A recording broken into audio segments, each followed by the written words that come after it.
Amen.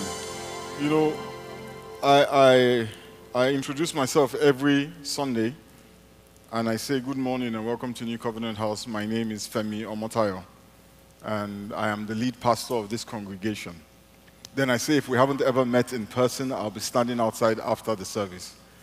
But, this morning, as they called the names of all the pastors to come up on the stage, I was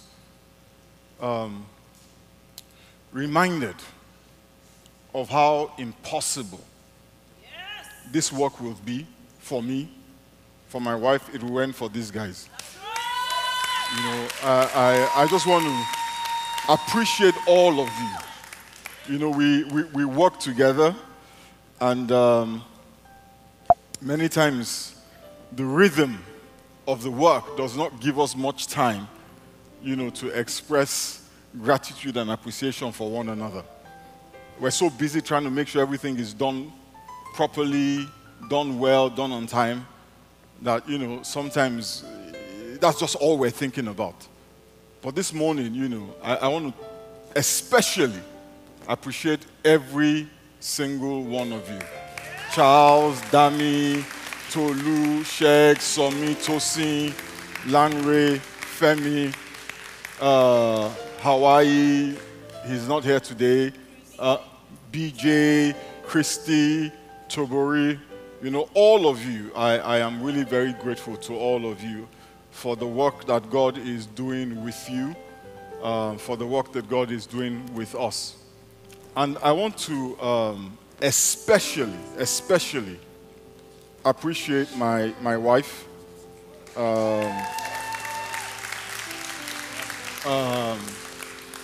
our co-pastor. I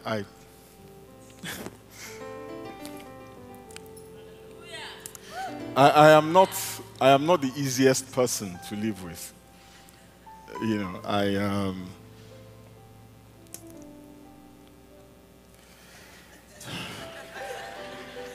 I am at a loss for words. I'm usually not. But I thank God for you.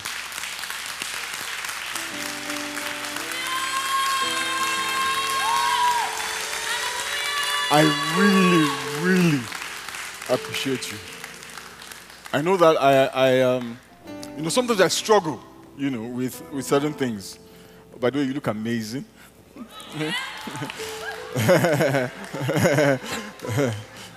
Sometimes I struggle to tell you how grateful I am to God for you.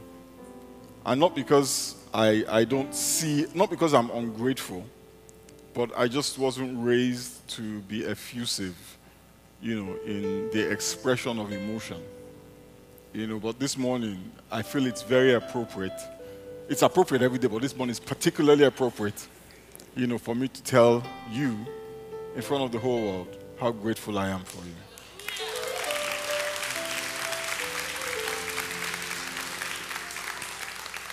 Particularly for the last 3 years. I am so grateful. Thank you. Let's give every one of them a round of applause. Come on. These are awesome folks. Amen. Hallelujah. And one last thing before I preach my sermon today. Now, all of our pastors, well, almost all of them except BJ, they're all married, and their spouses serve in the ministry in one capacity or the other. Some of their spouses are here, some of them are not, but I can tell you this. Without the support of their spouses, none of them would be able to serve. None of them would be able to do what they do. So even as we appreciate them, we also appreciate their spouses who are not here. Lolade is here, and Lolade, who is Pastor Dami's spouse, is also our Chief Financial Officer. So Lolade, we're grateful for you as well. She does not like being called pastor, but we really appreciate you. Thank God for your life as well. Hallelujah. Praise the name of the Lord. And so after the service, I'll be standing outside to meet those who I've never met before. And I will be receiving gifts and cars and bags of rice. I'll be standing outside there. And chickens too, yes. Yeah. Hallelujah. And it has to be live chickens. We don't. Frozen chickens do not express gratitude. Amen. The chickens have to be alive. Amen. And Femi can chase them around. Hallelujah. All the folks who are watching from home, from all over Texas, all over the States, all over the world, we are grateful that you are joining us this morning. Amen. So over the last few weeks, we've been talking about putting on the armor of God, right? You know, the Bible calls us to put on the whole armor of God because we are involved in a battle with the kingdom of darkness. In Ephesians chapter 6, from verses 12 to 15, the Bible says, For our struggle is not against flesh and blood, but against the rulers, against the authorities, against the powers of this dark world, and against the spiritual forces of evil in the heavenly realms. Therefore, put on the whole armor of God, so that when the day of evil comes, not if the day of evil comes, when the day of evil comes, you may be able to stand your ground. You may be able to maintain what God has given you. You may be able to hold the ground, hold the territory, hold the blessings that the Lord has given to you.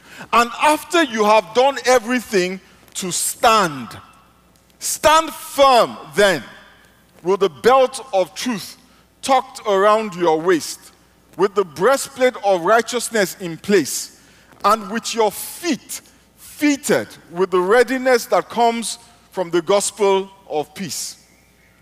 You know, I'm not sure how many of us have seen pictures or movies of soldiers going to war. They always wear some kind of armor. And the armor is usually made of material, right, that will protect them from the weapons of their enemy. So in the days when Paul wrote this to the church in Ephesus, he imagined an armor made of leather and metal. Amen? Now these days, the soldiers do not wear armor made of leather and metal. They wear armor made of Kevlar. Amen? And the reason why they wear Kevlar is because metal would be useless against the weapons of today. Amen? Soldiers today do not go to war with swords, with bows and arrows, or with spears. They go to war with guns. Amen? And guns require a different kind of protection. Amen? So instead of metal, the armor of today is Kevlar. Amen? And I tell that to you because the armor is designed specifically for the weapons that the enemy deploys. Amen? And the Bible tells us, that we are at war with the kingdom of darkness. We are at war, or we are in a struggle, or we are wrestling against Satan and his generals. So the Bible says, put on, hallelujah, put on, where? The whole armor of God. In Isaiah 54 verse 17, the Bible says, no weapon that is formed against thee shall what? Shall prosper. That means that no weapon that the enemy deploys against you will succeed. They will not achieve the purpose for which the enemy has deployed them. When somebody shoots at you, their goal is not, is not to give you a high five with a bullet.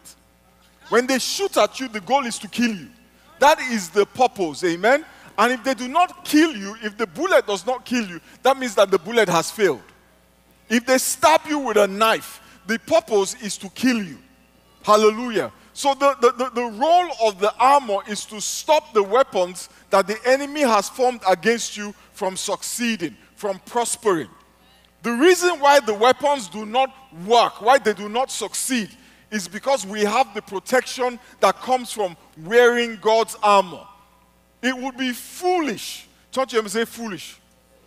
It would be foolish to go to war against the enemy without protection. And even though you didn't choose this war, we didn't choose this war, this is a war that we are born into. By our very existence, we are in the war. And unlike most wars, right, like the war that is going on now, between Ukraine and Russia, nobody knows for sure who is going to win. Right now, it seems like Ukraine has the upper hand. But nobody really knows how this whole story is going to end. But in our battle against the kingdom of darkness, we know how it ends. Amen? We know how the war between God and Satan ends. Satan loses. Newsflash, we win. Amen? The Bible says in Romans chapter 8, verse 37, no, in all these things, in all of these challenges, in all these things we are going through, in the middle of this battle, in the heat of it, we know that we are more than conquerors through Christ who loved us. We know that our choice is not whether we will fight or not. The choice is whether we will fight on the winning side or on the losing side. We're not fighting to win. We fight because we have won. And this is what the devil wants to take, our victory. He wants to take the territories that God has given us. That is why Paul said, stand firm. Stand in what God has given you. Stand in the blessings that God has bestowed upon you. Stand in the healing that God has given you. Stand firm in it. Do not let the devil push you out of it. Stand firm in the relationship that Jesus has won for us from God. Do not let him push you out of it. Stand firm in the peace that you have received. Do not let him push you out of it. Stand firm in the joy that you have. Do not let him push you out of it. Because his goal is to push you out of it. His goal is to take the peace, take the joy, take all that God has given you and leave us bereft and destitute. You know, last week I said that the devil's weapon of choice is the power to accuse. Revelation chapter 12 verse 10. Then I heard a loud voice in heaven say, now have come the salvation and the power and the kingdom of our God and the authority of his Messiah. For the accuser of our brethren, of our brothers and sisters, who accuses them before our God day and night, has been hurled down. Amen. The full armor of God, like Kevlar, protects from bullets. Like a metal breastplate, protects from swords and bows and arrows and spears. The weapons of God protect us against his accusations, against any weapon he devises or forms against us. Amen? So we started off by looking at the belt of truth. And then we looked at the breastplate of righteousness. So this week I want us to talk about the third piece of God's armor. What you wear on your feet, or the shoes you wear on your feet. Amen?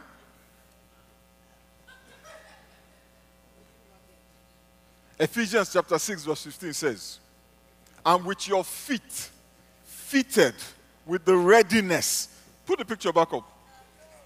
With the readiness that comes from the gospel of peace. So to properly understand what Paul is talking about, we must go back and look at what the soldiers of the time wore. Roman soldiers, right, to whom Paul was referring, they went to battle wearing what today we call sandals, right? That's what we would call. Pastor Larry, come. Come. Pastor Larry, come.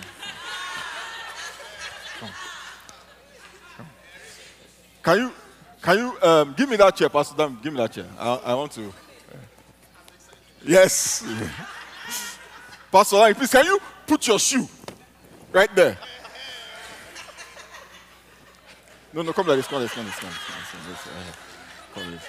Can you all see it? Can you see the shoe? Turn around. Can you see it?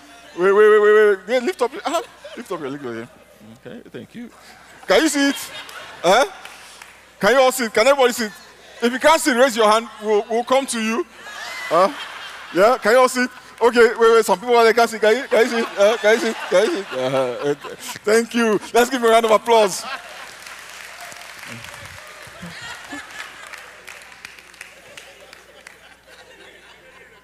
Now, when you think about When you think about war, right? When you think about war, on the surface, right? On the surface, yeah, the reason why they wear these sandals is not obvious. When you look at the sandals themselves, right? Can you imagine how this would stop an arrow, or how this would stop a sword or a spear? But that is not what they were designed for. Amen? Because the truth is, those straps of leather, and like what Pastor Larry was wearing, Pastor Larry is very fashion forward, by the way. Very, very avant-garde. Amen? The truth is, those sandals do not really offer much in terms of protection around the ankles or the calves. And the sole of the sandals, right, was a flat piece of hobnailed leather. And as you look under the sole of these sandals, because this is actually what they wore, yeah, you will see those metal dots. That is the head of a nail. Amen? Those are the heads of nails that had been driven into the leather sole. So they wore the sandals for a very specific reason. They're called hobnail, by the way. Very specific reason. It was not just to protect their feet when marching over hard terrain or mountainous or rocky terrain, but also to provide stability and support. You see, in those days, right, if you understand the strategy of the way they waged war in those days, when the enemy attacks an army, they would do it by sending waves of men. And these men would rush at the opposing army with their swords, with their spears, with their bows and arrows, and their goal is to push them back. Amen? So they would throw soldiers at them, and they would push them back. And the further back they pushed them, eventually they would break the line. Amen? And once they were able to break the line, then victory was imminent. Hallelujah. The nails on the soles, right?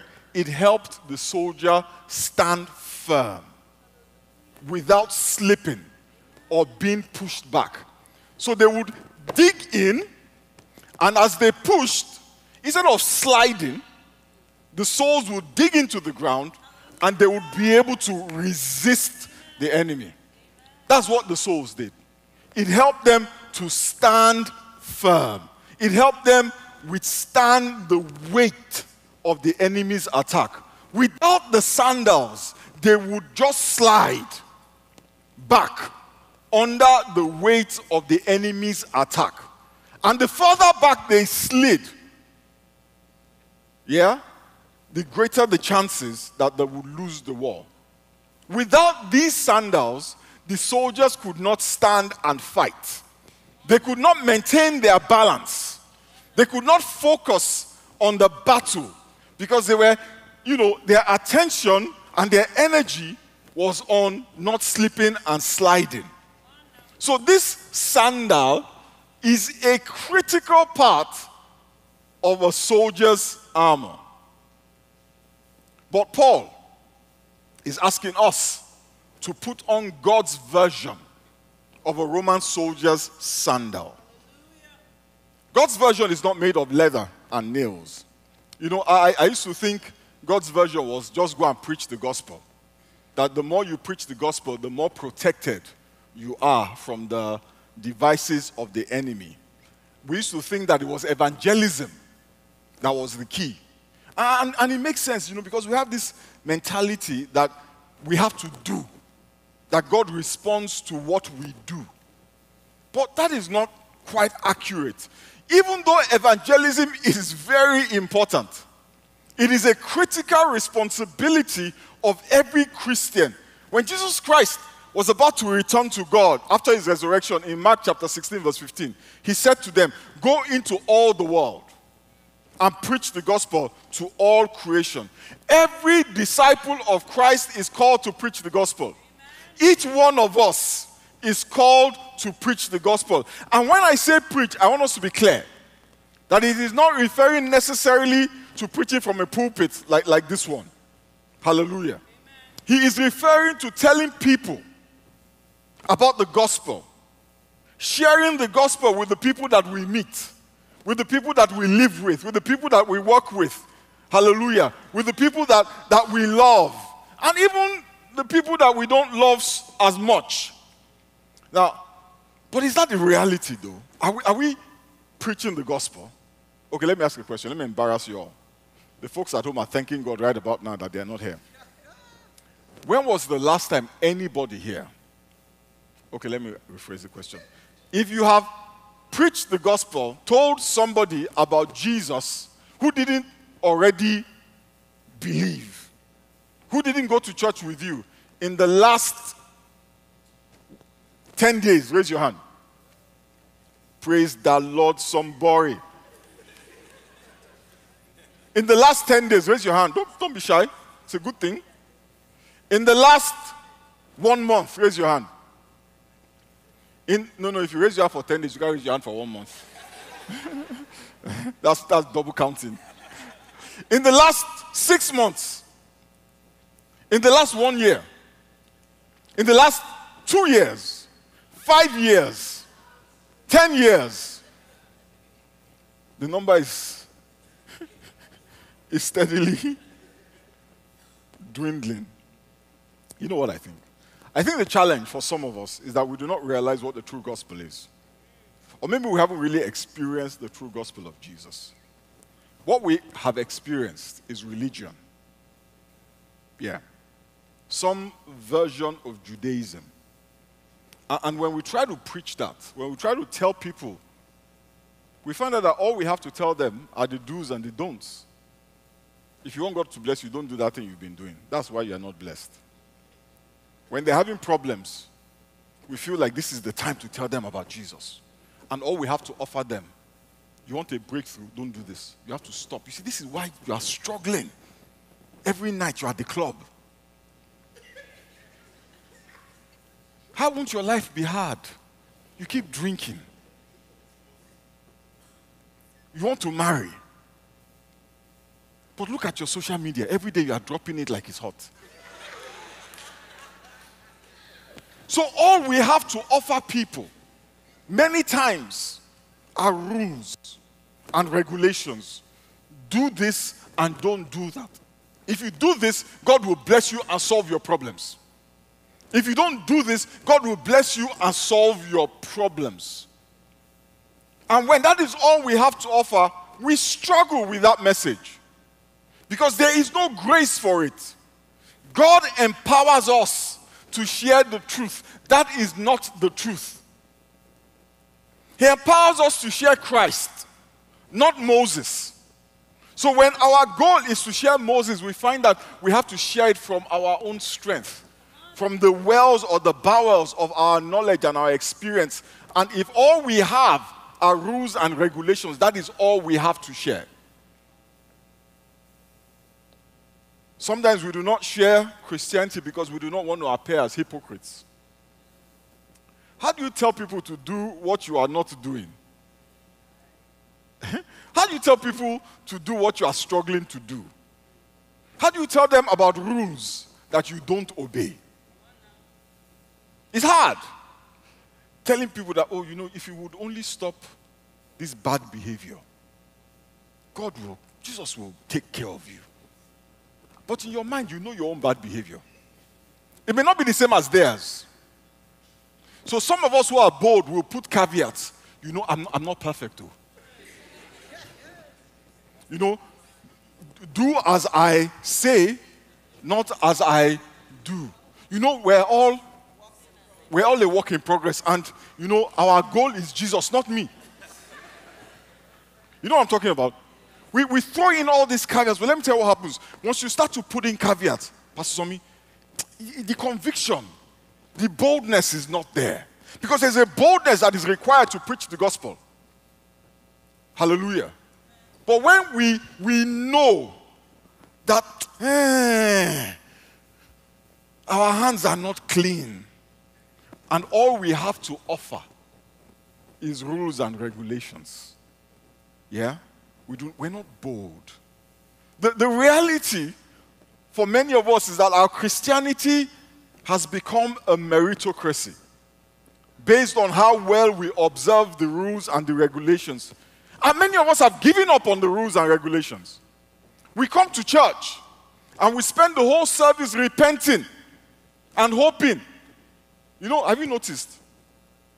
Front rows in church are always empty. Have you noticed that? No, they're always empty. Except, the pastors, we force them. Even the pastors would rather sit at the back.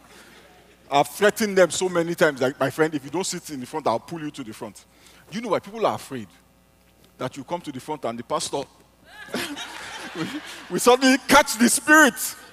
Say, you there in the green shirt.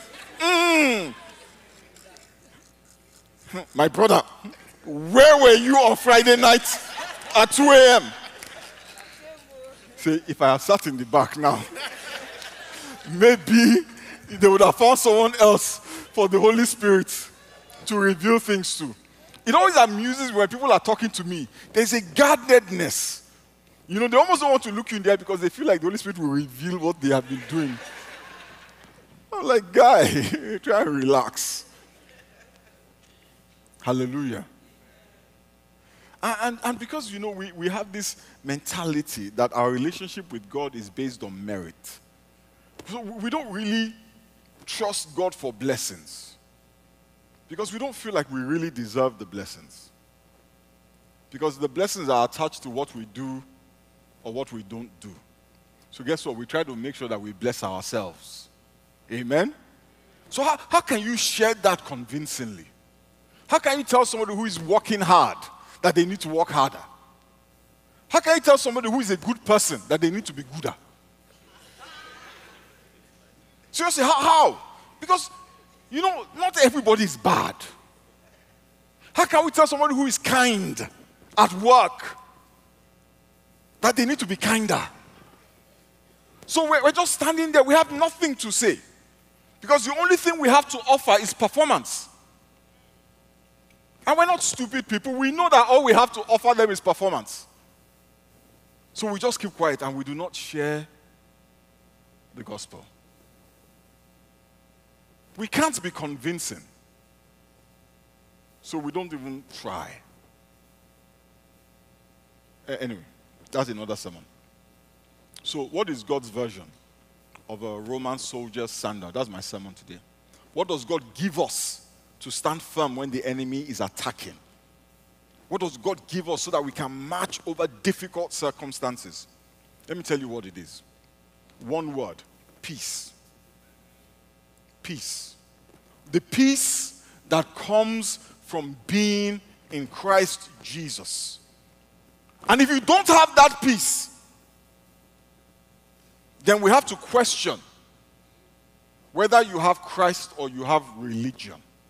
Religion will never give you peace. Religion will never give you peace. I'm telling you, what religion will do is make you hungry, make you thirst after righteousness, because religion does not offer righteousness. Jesus Christ says, "Come unto me, all ye that labor and are heavy laden, and I will give you rest. For my yoke is easy and my burden is light." If it is not easy, if it is not light, it is Moses, not Jesus. Moses had to climb up to a mountain to receive the 10 Commandments. He had to. It was walk. There is walk with the law. But the Bible says that God has called us to rest.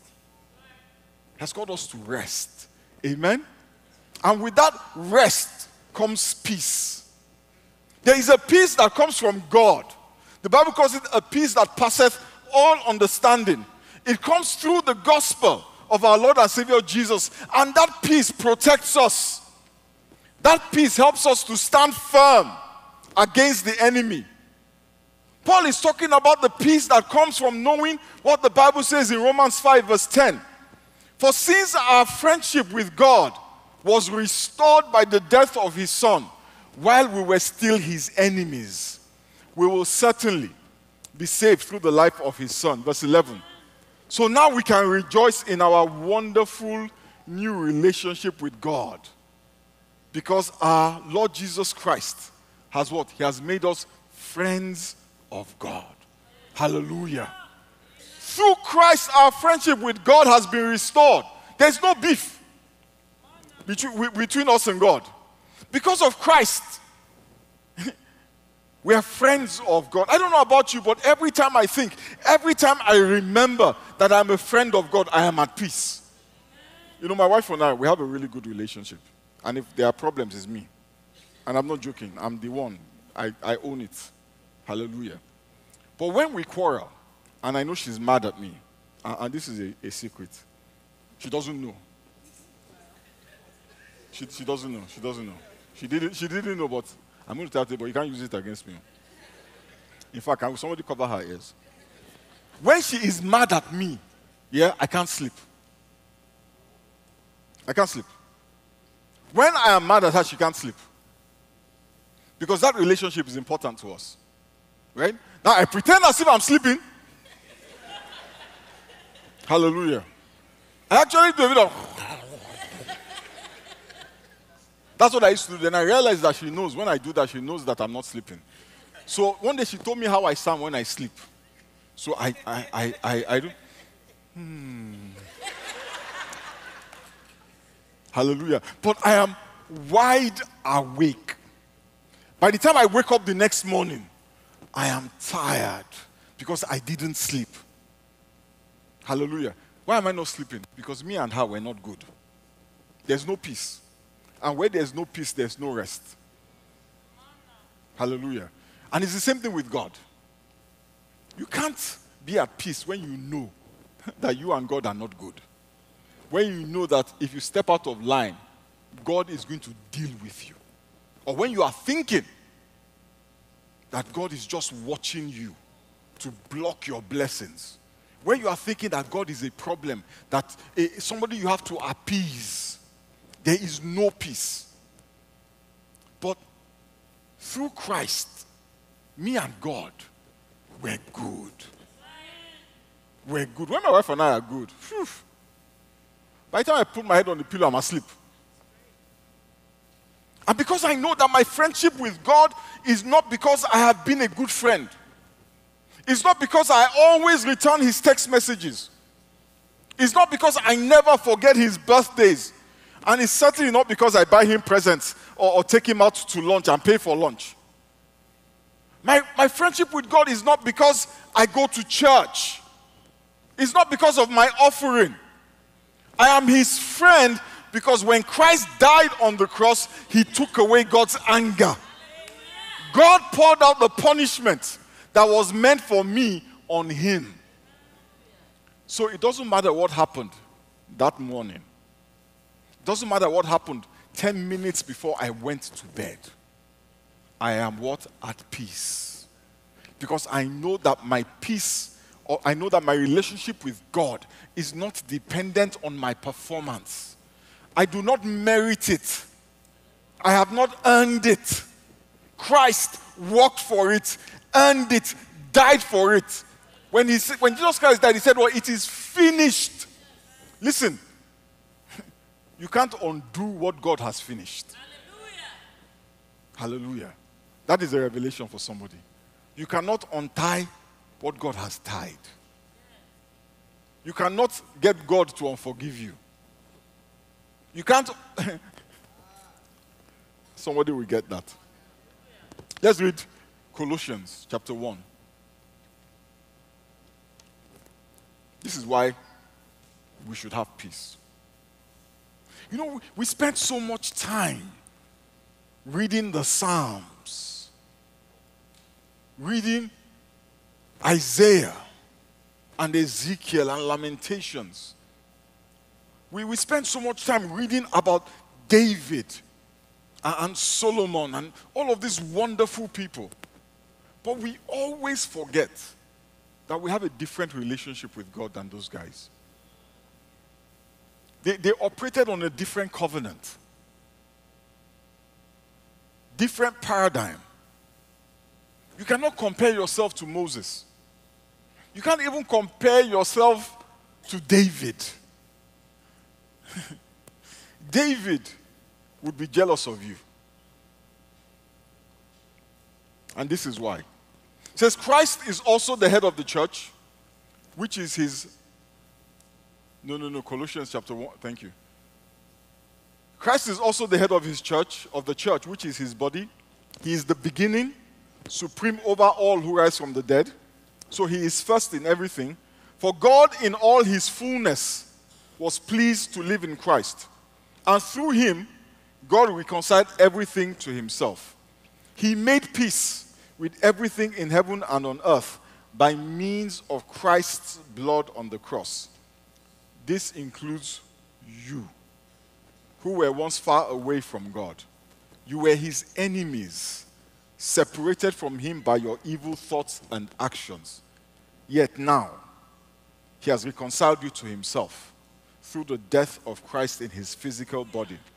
As a result, he has brought you into his own presence. We always talk about entering the presence of God. You don't enter the presence of God. He brings you. He brought you into his presence. Hallelujah. And you are holy. And you are blameless as you stand before him without a single fault. This is not me. This is the word of God. It says, you are holy and you are blameless as you stand before him without a single fault. But you must continue to believe this truth and stand firmly in it. Don't drift away from the assurance you received when you heard the good news. The good news has been preached all over the world. And I, Paul, I have been appointed as God's servant to proclaim it. I say with confidence, I, Femi, I have been appointed by God's servant, not to proclaim the laws of Moses, but to proclaim the good news. It says, stand firmly in the truth that Christ has reconciled you to God through his own death, not through your works, not through the things that you do, but through his death. And because of his death and the reconciliation that his death brought, you are holy. You are holy and you are blameless without a single fault. The devil, remember what we said his weapon was? Accusations. So the devil accuses you before God. But before God, we are what? We are blameless because of Christ. So when the devil goes to God with an accusation, AK did this. Which AK? The one that is blameless before God. The one that is holy and without fault before God. Doesn't that neutralize that accusation? Doesn't that turn it into nothing? That is why Paul says, stand firm with the peace that comes from the gospel. You know, but the challenge is not the accusations before God. That's sorted. It's neutralized.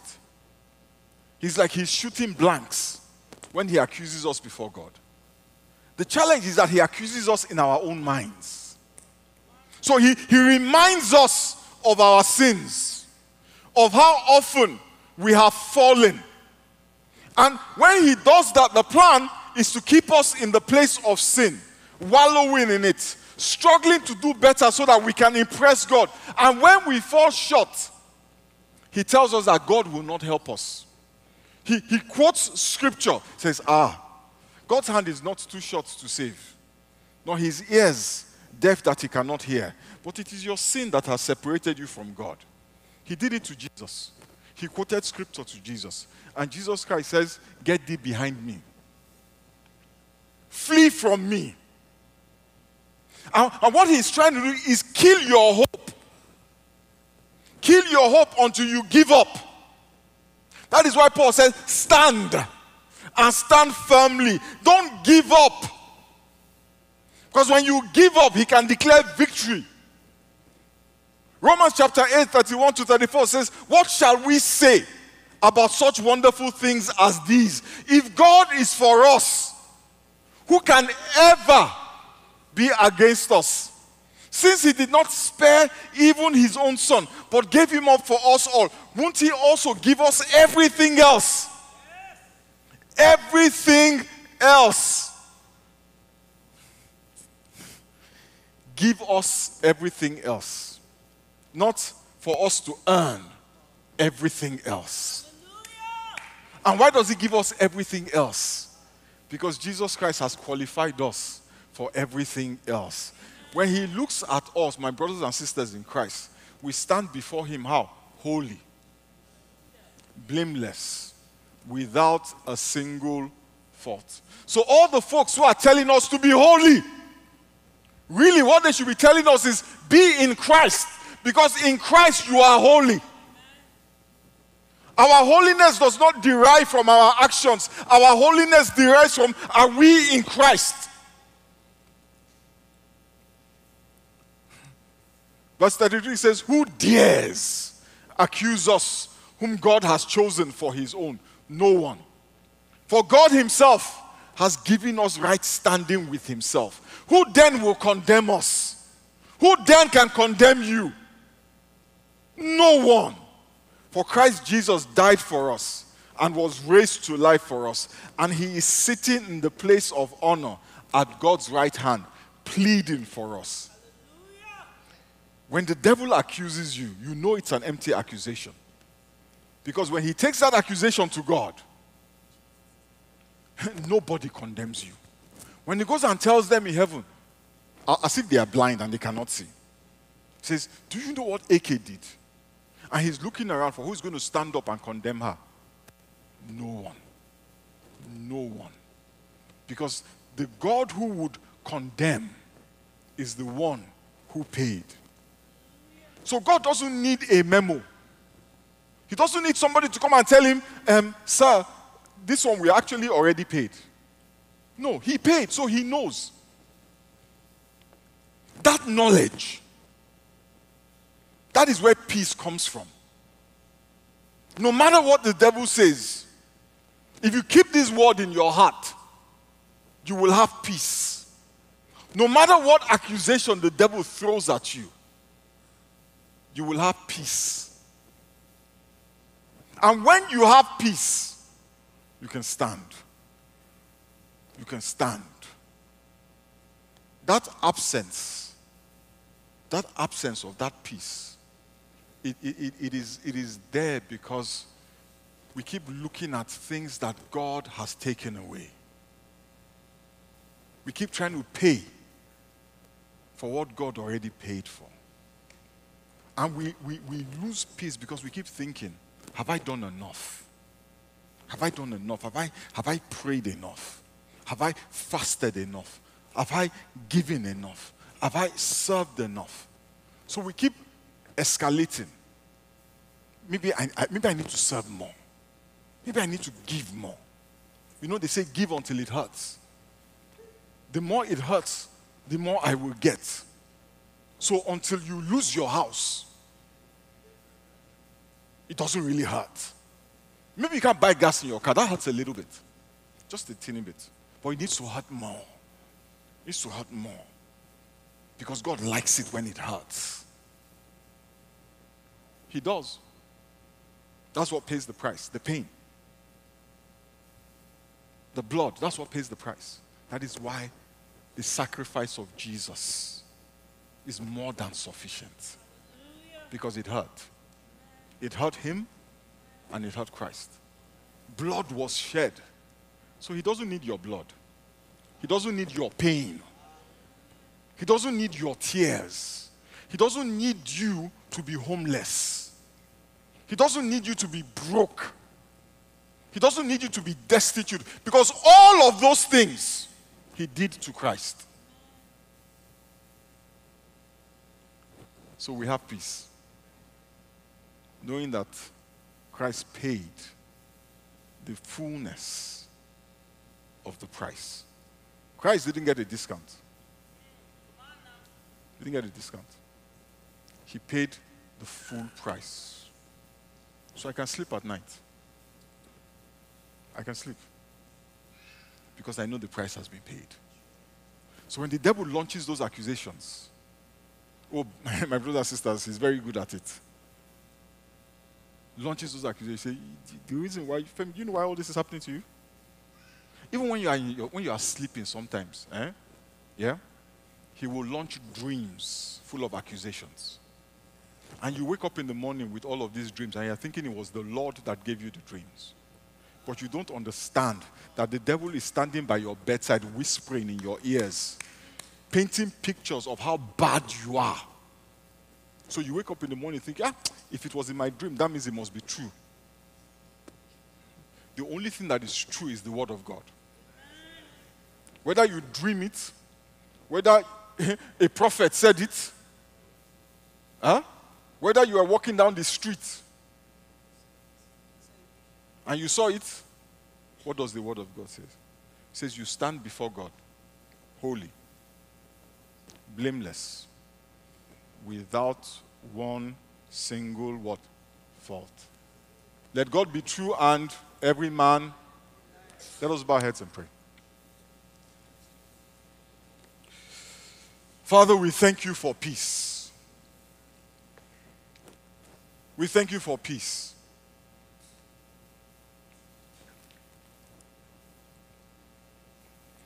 Many of us are struggling right now. Really struggling. So many challenges.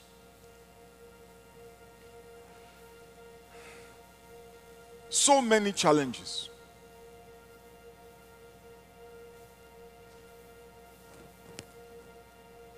Some of us have lost hope. I know what it means to lose hope. I know what it means to think it will never change. And part of the losing of that hope is because I felt like I had done everything that I was supposed to do. And nothing had changed. I kept asking myself, what more is there for me to do? What more can I do? How much more can I give? I had given everything. How many more days can I fast? How much more time can I spend serving God? That's all I do, day in and day out. And so I despaired because I had nothing else to give. And one day God said to me, he said, Femi, I don't need anything from you. Jesus gave me everything that I need. Everything, every blessing that you have not seen, it is because you have, it's not because you haven't done enough. Whatever is going on in your life, it is not because you haven't done enough. It is not because you haven't given enough. It is not because you haven't prayed enough. It is not because you haven't fasted enough.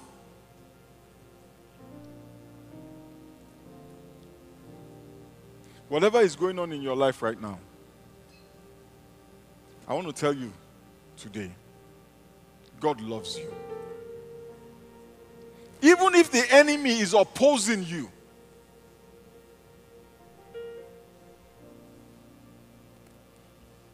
even if the enemy is attacking you, God made the enemy. And in the right time for you, God will bring your deliverance. He did it for Israel. Moses didn't come when they started crying. He came at the right time. He did it for Hannah. Samuel didn't come when she was crying or her first day at the temple.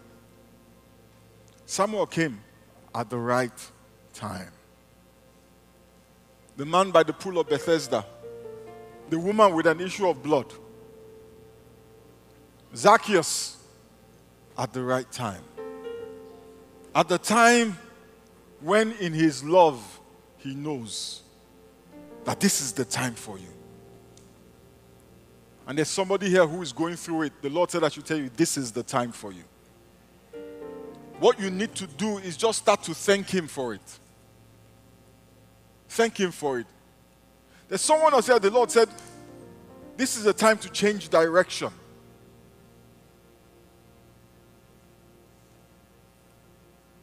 It's not the enemy. Just a redirection. And the reason why the word is coming to you at this time, not a year ago, is because this is the time. This is the perfect time to pivot. Father, we thank you and we bless you. Almighty and ever living God, we give you praise.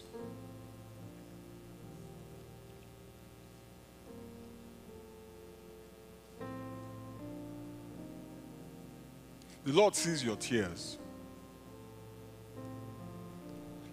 But He says to tell you that the reason why you are in so much anguish is because you don't know how much He loves you. He said to tell you He got you. He has you. He says your name is inscribed in the palm of His hands. He has not forgotten you.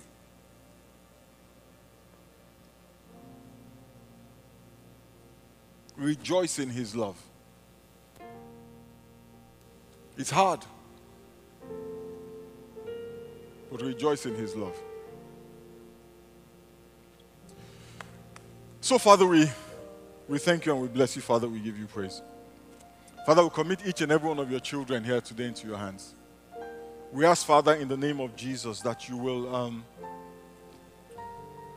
to those whom you have spoken this morning, we ask that you will hasten your word and perform it. To those who are sad this morning, we ask that, Father, you will reach out to them and comfort them. Almighty and ever living God, we pray that this week will be a turning point for some. It will be a week of establishment for others. But all of us, at the end of this week, will have cause to glorify your name. We thank you for promotions. We thank you for progress. We thank you for open doors. We thank you for breakthroughs. We thank you for new relationships. Almighty and ever living God, we thank you for all that you are doing in our lives. We give you all the praise and all the glory. In the mighty and precious name of Jesus, we pray. Amen. Somebody shout hallelujah. Somebody give God some praise.